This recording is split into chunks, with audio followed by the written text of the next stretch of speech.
किस टर्मिनल से उड़ान भरेगी और किस टर्मिनल पर उतरेगी।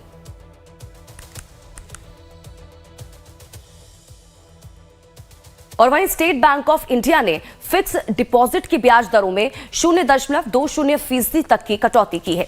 एसबीआई में अब 1 साल की एफडी कराने पर 6.70% ब्याज मिलेगा और इस नई ब्याज दरें आज से आपको बता दें कि लागू हो जाएंगी।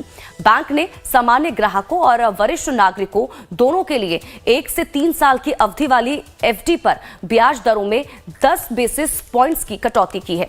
इससे पहले हाल ही में केनरा बैंक और इसी के साथ ही कोटक महिंद्रा बैंक ने भी एफडी पर ब्याज दरों में कटौती की थी। आरबीआई के रेपो रेट में कटौती के बाद अब बैंक भी एफडी की ब्याज दरों में कटौती कर रहे हैं।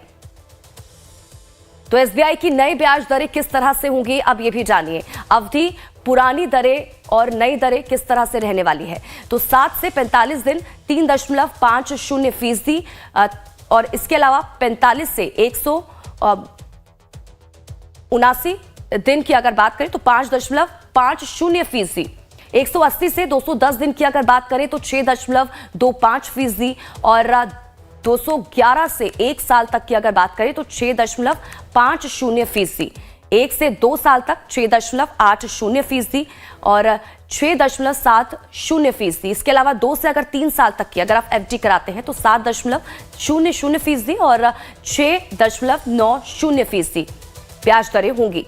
3 से 5 साल तक की अगर आप एफडी कराते हैं तो 6.75% और 5 से 10 साल तक अगर आप एफडी कराते हैं तो 6.50% जो पुरानी दरें थी और जो नई दरें हैं वो 6.50% ही रहेंगी।